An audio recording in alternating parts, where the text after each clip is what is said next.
This is going to be a video comparing two Android TV players, the Nexus player and the Xiaomi Mi Box.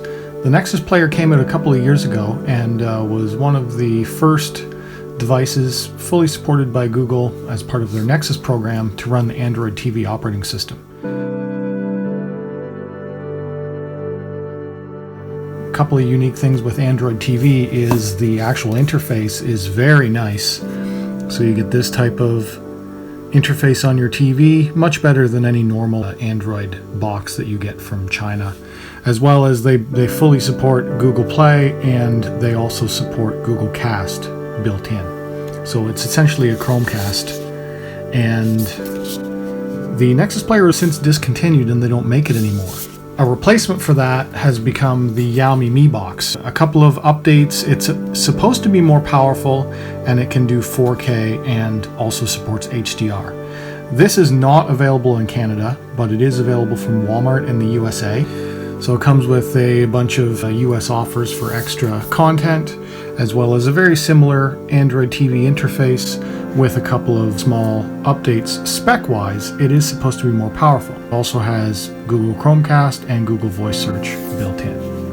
And both of these come with a typical AC adapter, a remote control that is Bluetooth and supports voice as well as HDMI. Let's first start with the Nexus player. Now for ports wise, you just have your AC input. It has a micro USB port, which isn't that great because then that means if you ever wanted to plug in any kind of USB device, you had to use a USB on-the-go cable, which isn't ideal, as well as you have an HDMI input. And this bottom button, I believe that's in case your remote becomes unpaired, you can hit the Bluetooth button to sync it. The remote itself has 5 buttons, well, more if you count the D-pad, but this button up here is voice search, left, right, up, down, and enter navigation, start, stop, pause, back, and home. And that's it. And it's a fairly thick, very plasticky device. And one thing that I found kind of annoying is if you notice that when you press right versus left, it has a different sound. It works fine, and the voice search is actually a pretty nice function.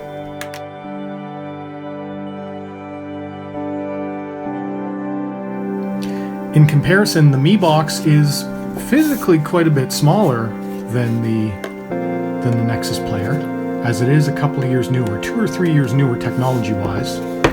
And ports, again, very similar. This one actually has a line-out audio jack, an HDMI, a full-size USB port, and your AC power.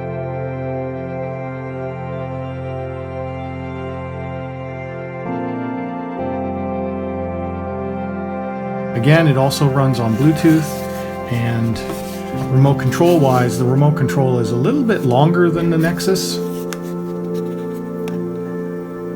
but it has very similar functions. One thing that I did notice while playing around with them is that while the buttons are similar, they are quite a bit different. The Mi Box is different that you can actually power it off. The Nexus player, once it's up and running, it can never be powered off. It can only go to sleep. So it's always available to run as a Chromecast. On the Mi Box, you do have a physical power button to put it into sleep or power it off, as well as in the power settings, you can set it so that it hibernates and turns off after a couple of hours. Your voice button is down here. You have a home and a back, and you actually have a volume up and down on the Mi Box, but you don't have a start and stop. So for play and pause, you actually have to hit the center button. So if you're used to a Nexus player, when you grab this, you go to hit this to start and stop, and it's actually your voice search. It's muscle memory, right? You get used to a certain style. The Nexus player is actually running an Intel x86 based processor, running a fork of Android that runs on x86. The Mi Box is running ARM processors, more modern, supposed to be more power efficient, but in real-world testing, I've found that actually the Mi Box is a little bit disappointing for performance. When I jump between applications used to the Nexus player versus the Mi Box, I actually find that the Mi Box does not keep programs in resident memory as long, and I find that programs take a little bit longer to boot up on the Mi Box. I don't have a 4K TV to test the 4K and HDR functions, but really, when we get down to it, this is no longer available. This you can go buy in retail. But I just wanted to do a comparison video about them. So at this point I've showed you the physical difference between them. Let me go hook them up to TVs and I'll show you some of the interface differences, because there is a difference in software. Alright, what we're looking at here is the Nexus player, and this is just how it booted up. So it's just on the home screen. It gives you a list of suggestions up along the top. I just want to show you here, if we go down into the settings, I'll show you what Android version it's running.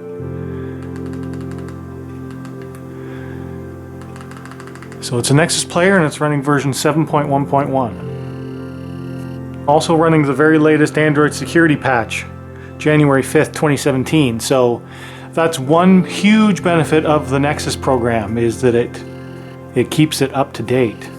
It's going to hit home, and I just want to show you how quickly does it pop into an app. So it's going to load this from scratch, and it's immediately going to bring in what I think I want to watch. So that was very quick, right? That was from home to loading an app. If I want to go load something else, like actually Kodi, well, yes, Kodi is all set up. Kodi would be the most hard on it, and look at how quickly that booted up. I go back out. If I want to go into something like Pluto live streaming,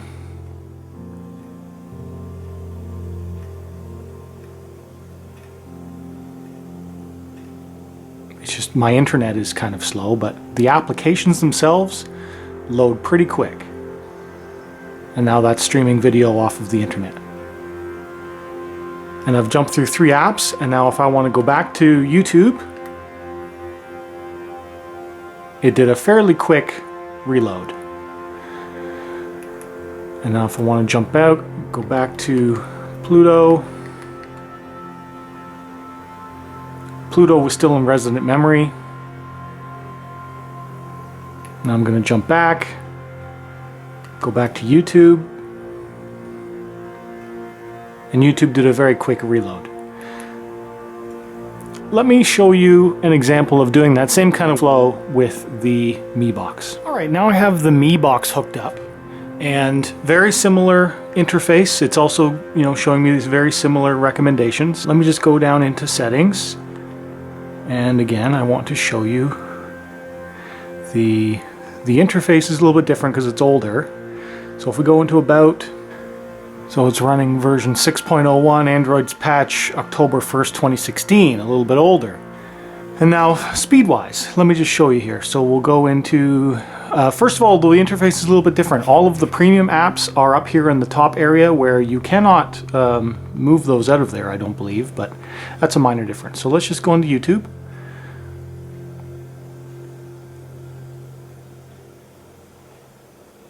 I find it's ever so slightly slower to load. I'm going to go home. We're going to load up Pluto.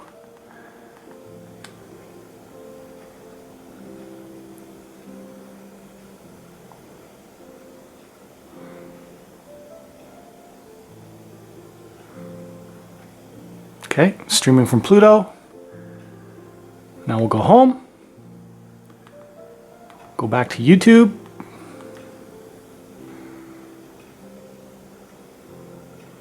Very similar performance. Now, when I was first setting it up, it seemed like it was awfully slow. So maybe it was just getting used to getting all the apps updated and getting used to everything. So I don't have Kodi installed on this, but I was going to try a fork called SPMC, which is basically just an Android optimized version of Kodi. So that's loaded. I haven't put any add-ons in yet because I wasn't sure I was going to keep this device. And I'm going to go home, go back to YouTube. Alright, so maybe once it gets up and running, its performance is actually fairly adequate. So, but it's no means any faster than the 2 or 3 year old Nexus player, and it's running older software and is less secure. So a couple things I don't like. Also, if you are in Canada and you buy one, there's many things that you can't do. So if I try and load up Hulu, which is pre-installed, I can't use it because I'm geo-blocked. It'll tell me that I'm not in the proper region. Right? So that's something to be aware of if you buy a Mi player. There's ways around that with VPN. I haven't bothered. Anyway, I guess my point is, it is a good box. It does support 4K, it does support HDR, but if you can find a Nexus player on the market a used market or an old stock new retail for less money than a Mi box, just buy the Nexus player, because I actually kind of like it more. Oh, the one big thing I didn't actually show you, voice search. Netcruzer. And then it loads up all my content. Or you could search for anything, you know, anything under the sun. Unbox therapy. Voice search is one of the best features of Android TV, and that was the one reason I was going to try the SPMC fork of Kodi, is because SPMC on Android TV supports the voice search. I guess that's it. That's my little overview of the Android TV boxes that are used to be and are currently on the market.